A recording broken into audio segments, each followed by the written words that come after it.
Sexuality. Our culture tends to be pervaded by it. We have it in music and movies, magazines, literature, television.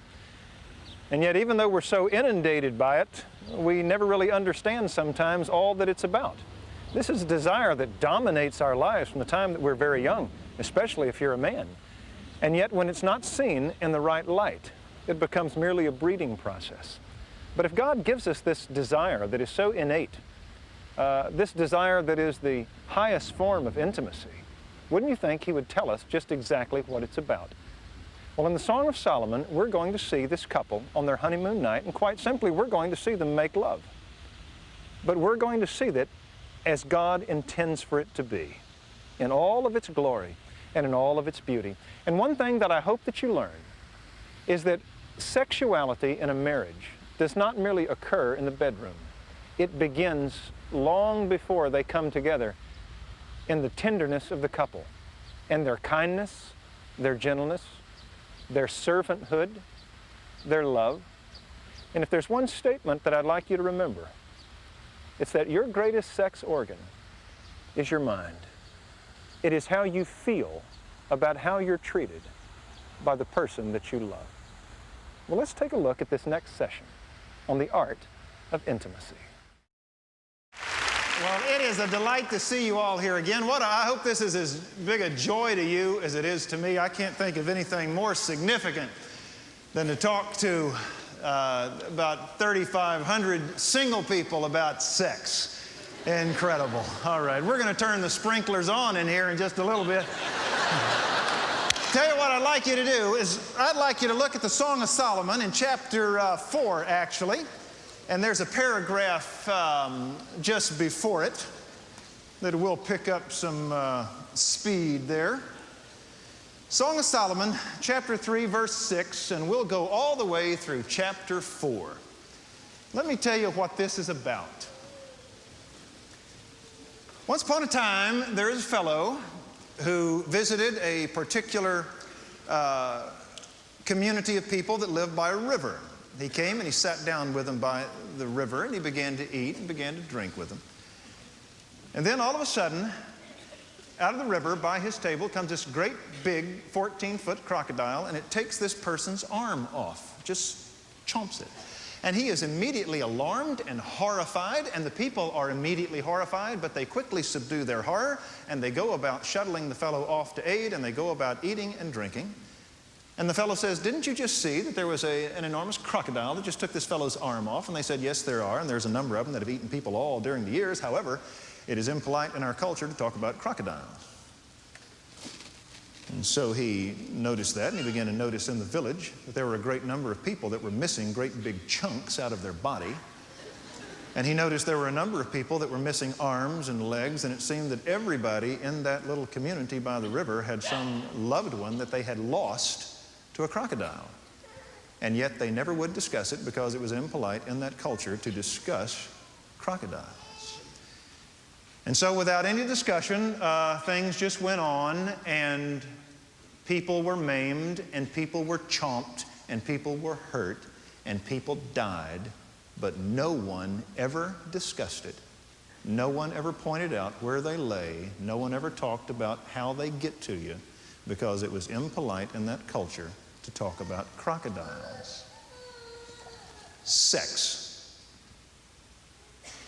We don't talk about it. Where do we not talk about it? We don't talk about it in church. Well, where do you talk about it? In the home? No. How many of you did not discuss with your parents about sex? Would you raise your hands if you did not discuss? You just kind of figured it out on the Exxon wall, all right, like the rest of us did.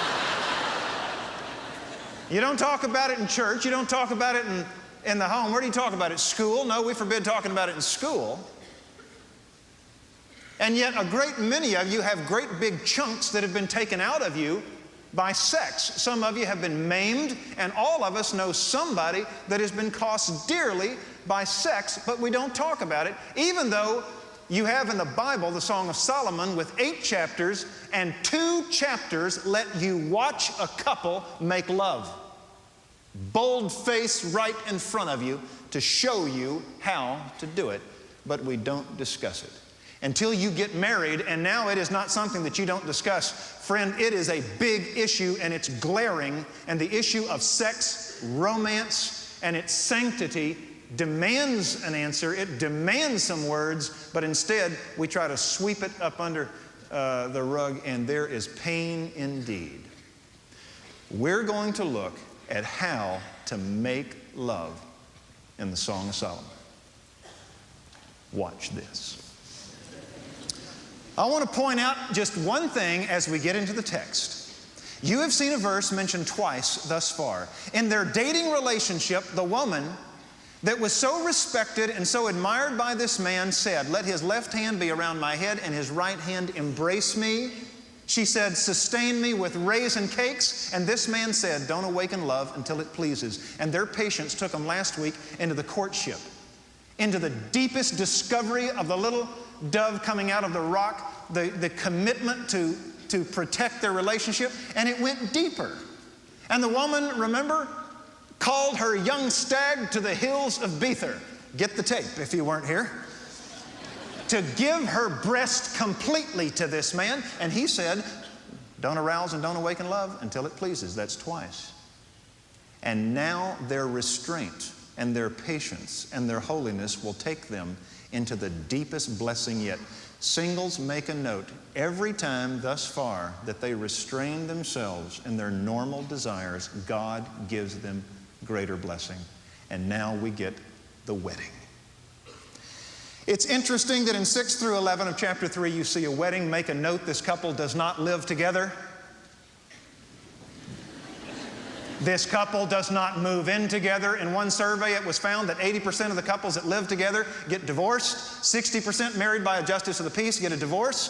40% married in churches can get a divorce. And those that study their Bible daily, it's 1 out of every 1,051 that get a divorce. You don't simply move in. You make a covenant before men and before God. That is why when I do a wedding, what I will do is I will stand down on the bottom, I will step over the ferns and go down to the bottom, and I will deliver to the crowd a welcome, a thank you, and God's purpose for marriage, but I don't take the top step until I step up, I motion to the guy, I have them turn, and I make them vow in the name of the Father and of the Son and of the Holy Ghost, I will not divorce you, and I will treat you with kindness and love and tenderness and sanctity, you and you alone, because that is the essence of a marriage, is a vow in the name of the Trinity, and you do not take the name of the Lord your God in vain.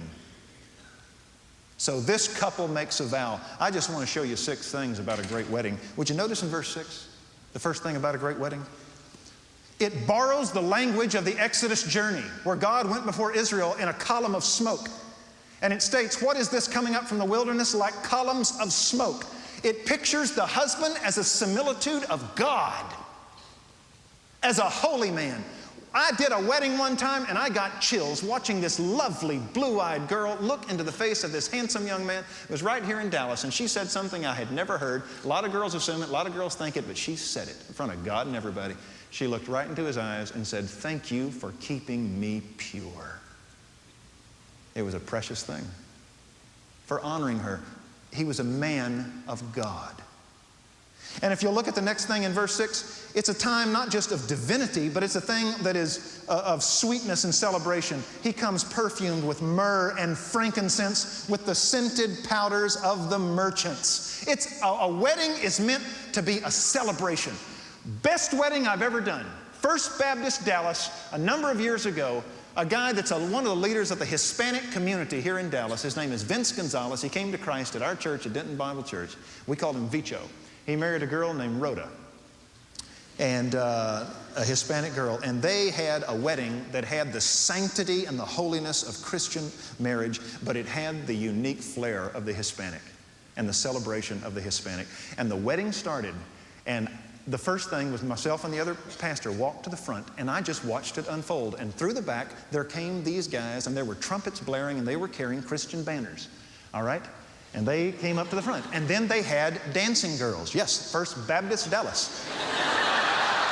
And these dancing girls came right up here. And then came the bridesmaids. Then came the groomsmen. And then came Rhoda and her father.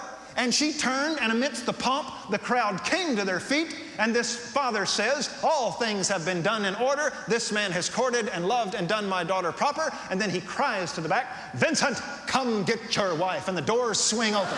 And here's Vincent. And I said, man, that is a wedding. And it is a time of celebration. Verse 7, it is a thing of protection and safety. Have you ever gone to a wedding where you silently prayed the entire time for the girl that was about to be subjected to this ogre? Or to this dear fellow that was in some sort of amusement marrying the queen of the harpies, and you knew he was about to get into trouble? Verse 8, look at this. Or verse 7, behold, it is the traveling couch of Solomon. So they're carrying him on a sedan. He is coming to the wedding feast. 60 mighty men around it, the mighty men of Israel, all of them wielders of the sword, expert in war. Each man has his sword at his side, guarding against the terrors of the night. Girls, how would you feel if you came up the aisle and there's about 60 groomsmen, all with 357s? All right? No, you would say, I am safe and secure. This man protects me, and that's the way you're meant to feel. Another great wedding story. Did a wedding, let's see, it was at Benton. And I heard a fellow say something that everybody assumes. You all vow, but I never hear a guy say it. He turned to his wife. His name was David Miller. His wife also happened to be Rhoda also. And he looked at her and he said, I will never, ever divorce you. And he made his commitment in the name of the Trinity. I will never leave you, and I will never forsake you. And she is safe in his arms. Nothing shall separate us from the love of Christ, and that's how a woman should feel in the vow and in the integrity of her husband. She says, I am safe. You keep going in verse 10. There is strength. King Solomon made for himself a sedan chair from the timber of Lebanon. Fellows, he is strong. Dr. Howard Hendricks of Dallas Seminary said one of the most amazing books he had read on marriage was by a secular counselor, after 38 years of counseling, made an observation about bad marriages. And do you know what the secular guy made an observation? It's as depicted in the name of his book.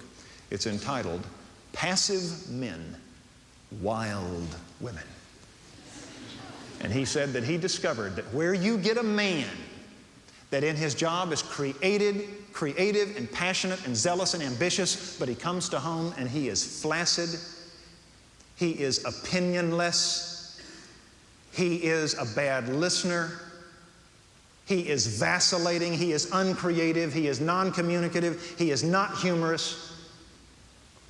That it's not that the woman gets rebellious, he says they simply get mad. Fellas, no woman wants to marry a weak fellow. I don't care what a woman says about submission, they want to have a man that they revere enough to trust her life to him. I quoted you a couple of weeks ago the great statement of Gloria Steinem, we women have finally become the men we always wanted to marry. Women are looking for men, not abusive men, not for quick-tempered men, but men that have the strength of the cedars of Lebanon. Keep watching. Verse 10, he is splendid. He made its post of silver, its back of gold, its seat of purple fabric, its interior lovingly fitted out by the daughters of Jerusalem. He is rich. This man is a Rolex. He is a Rolls Royce. He is the best thing going. She has not settled for a Pinto of a gentleman.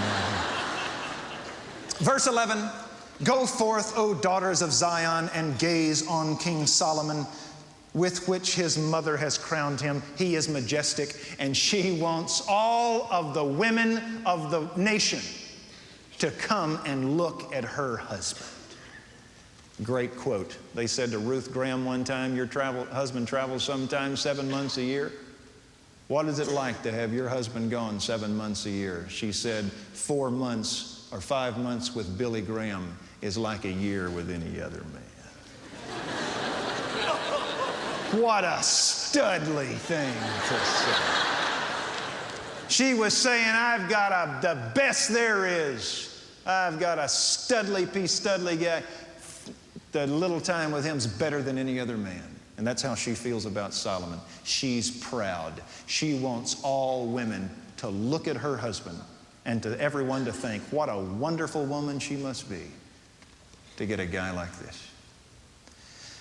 And in verse 11 at the end, on the day of his wedding, on the day of the gladness of heart. You girls, you hold out, keep your standards high. Don't you sell out. You stay holy, you stay pure. And there will be a day when the doors will swing open and your mama will stand up and they will look at this man that they have prayed for and look forward to, and your friends will applaud you and be happy.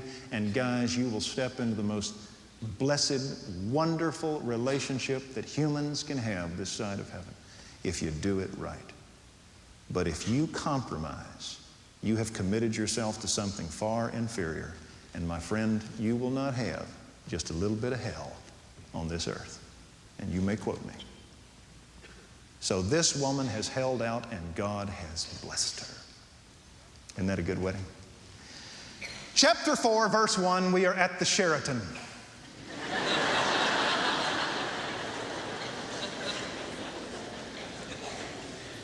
This couple's going to make love. And let me tell you what he's going to do. He's not going to lay a glove on this girl till down about verse 11. He's going to kiss her. He's going to undress her. He's going to talk to her. She's going to invite him in. And then he is going to consummate his union. And then God is going to speak and say, go for it. Rough translation. You think I'm kidding? Watch this. Chapter 4, verse 1. I'm going to show you 10 different aspects of divine sex. 10 different aspects of how love is meant to be lived out. Verse 1 down through verse 4. How beautiful you are, my darling, how beautiful you are. Your eyes are like doves behind your veil. They're in what is called the bridal chamber. Let me get something clear with you. Whenever in that culture you would get married, the guy would go to get his wife in his sedan chair. They would come to the wedding feast. Everybody would come to the party and they would go into a room. And there they would stay as long as they wanted to while everybody was out having a party. And they would consummate their wedding. And then they would come forth. We put the tin cans on the car and send them off. They would go off and consummate their wedding in what was called the bridal chamber. And then they would come out and everybody would go, yay! All right. So, you know. And this is not uncommon in a lot of cultures. The Indians used to do it in a teepee and everybody'd stand around and bang on pots, you know, and stuff like that. Happened to me at my honeymoon, incidentally. Some idiot watched me check in. Always be careful when you check in to a motel, because somebody will see you and at a very inopportune time will whomp on the door. I'll let that go. Chapter 4. She still has on her bridal veil. And he looks through that veil and he says, your eyes are like doves. You are so tender. You are so sweet. You are so gentle. You are so lovely. Your hair is like a flock of goats that's descended from Mount Gilead. I might ought to help you with that, fellas.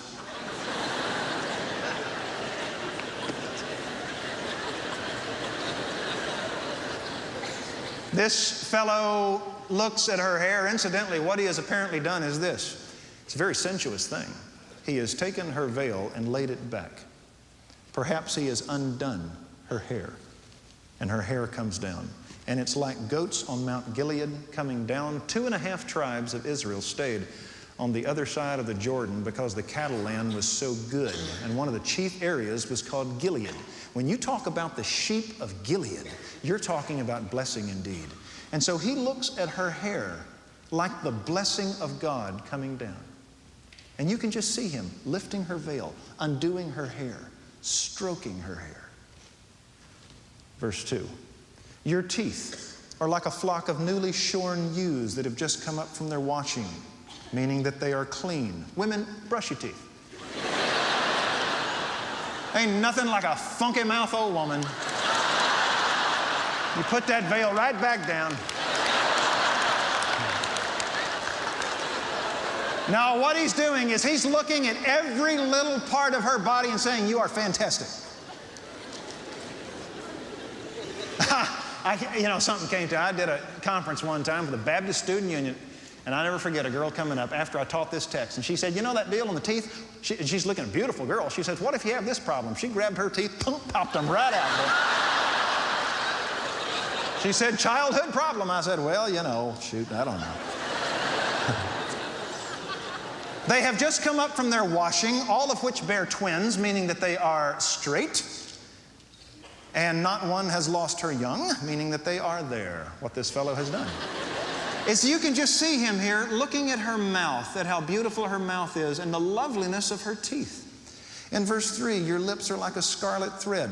You can just see him tracing with his hands here, ladies, her hair, her lips, at the definitiveness and the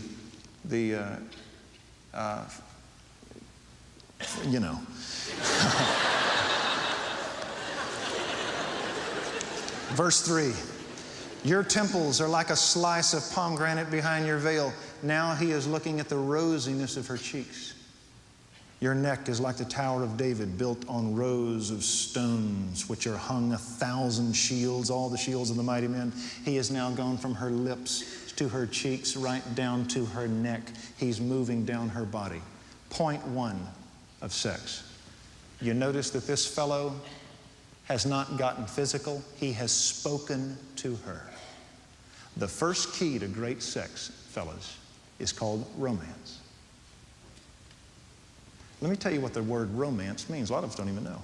Back in the time of the fall of the Roman Empire, whenever Latin was the lingua franca, the common language, the different places in Europe would get together and they would come up with their own derivation of the Latin language.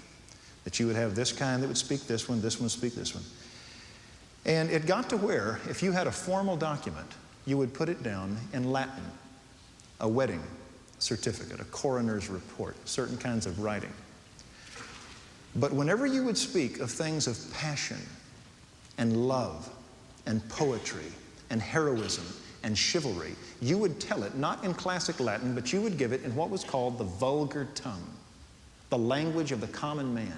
And so it got to where classic Latin was formal, but things of passion, things of the common man, even ribald stories, dirty stories, would be in what were called the Latinish tongue or the Romantic tongue. And it got to where the term romantic was talking about something that was not merely formal and legal, but that which was passionate and that which was full of love. And that's what we mean today by romance. Fellows, when you get married, you will sign a wedding certificate and you will have a formal Latin relationship with your wife. You will make the money, you will give your life, you will have the insurance, you will take care of her till death. But marriage is far more than a contract. It is romantic. It is vulgar. It is coming something out of your passion. It is out of your heart. And this drives women crazy, merely to have a legal document with their husband who cannot express deep down how he loves them. This man tells her from her eyes, her hair, her lips, her teeth, her cheeks, her neck, you are wonderful. Men use romance to get sex. Women use sex to get romance. That's a cliche, and it's true. God gives us different drives. Gary Smalley put it like this: men are microwaves, women are crock pots. A man is a microwave. He can have sex now. Ding! It don't matter where, in a parking lot, on the roof. You can have bad communication. You can just duke it out. It don't matter. That's the way a man is put together. A woman is a crock pot. She heats up slowly during the day. It's a rigged deal, guys. This means this: you got to start loving your wife early on. When you don't take the trash out, when it's a February, about 10 degrees, and you make her go down to the snack and pack or whatever you got down there and fill it up, don't be coming home like David Niven, you know, because she remembers that. She warms up slowly. That's the way God rigs it. To be a man, to have great sex, don't even think you have to be a perfect body. No, don't even think you have to be even handsome, so much as you are a tender, loving, kind, gentle, appreciative, not taking for granted man. There's all kind of great-looking guys that have lost their wives to bald-headed guys with pot bellies that simply knew how to romance their wives. Oh, yeah. See, if women had guys' sex drives, we'd have never got nothing done. We'd be in the Stone Age. We'd just be having sex. As a matter of fact, guys' ultimate fantasy is for their wife to have their sex drive. But if men had women's sex drive, we'd get a lot done, but there wouldn't be no people on the earth. You'd have 600-700 guys hanging around. And so God has rigged it like this. And fellas, how many married guys we got? That's some married folks. Let me put a little word to you married guys. What we as married guys tend to do is we are effusively romantic in the courting process until we get them.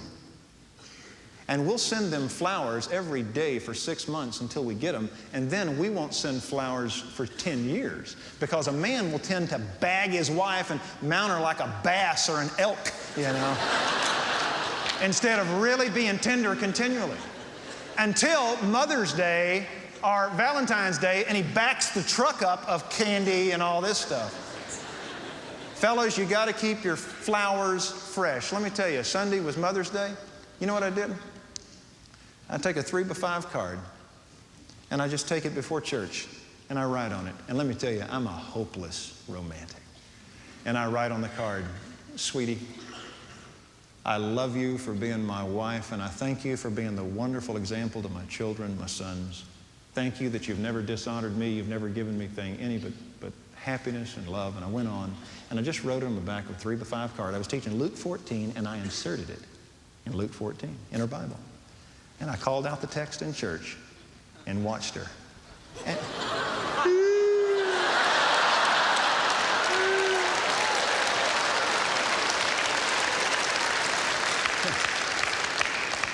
And that's the way that a woman is. You know, you can bring lots of flowers, but I'll tell you what's even greater is just complete spontaneity. You show up, fellas, with a little, one of them little deals from Skaggs, a little plants, a little cactus.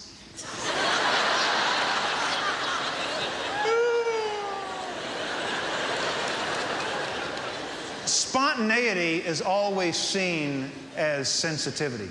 If I greet a guy's hand at church, in church, he thinks that I'm efficient. But if I greet him in the parking lot, he thinks that you know, we're a real loving people. In the same way in marriage. Fellas, I want to ask you a question. Are you going to be able to be a romantic guy? I mean, a guy that can share at level 3. Not just cliches, not just information. You can get down there. And I want you to know, I still get off just sharing, telling my wife how I love her. And as a matter of fact, I can kneel down in front of my wife and look into her big green eyes, and I can say to her, I want you to know, and reach up and put my hands on her face and say, I love you, and I thank you for loving me, and you are a precious soul. I can take her at night and lay her on my arm and just get on my arm over her and stroke her hair and reach down as deep as I can and tell her how I love her. And today, I've been married 20 years, I weep. I cry still because of the reaching down to tell her how I love her. And that's the sweetness of marriage. So marriage starts with romance. A woman's greatest sex object or sex organ is her mind. And you've got to be able to talk to her.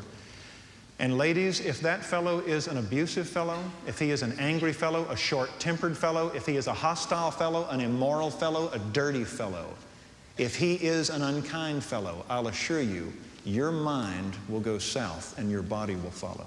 You will not feel like giving yourself to a godless man. It's funny how we think of what a great lover is. We think of those with great looks and hair and body and clothes. And this couple, I think you would agree, was a great couple of lovers. And it wasn't because of their externals, but because of their hearts. This man was kind and gentle and patient and tender. He edified and uplifted this woman, and she was respectful and she was responsive. You see, in sex, character means everything, because you do not desire to give yourself to whom you do not respect. The act of sex, the mechanical act, that will tend to take care of itself. But it's character that makes for great lovers. May I ask you a question? As you looked at this last session, what kind of lover do you think you'll be? Well, the question is, what kind of character is God building into your heart? Great sex is for holy people.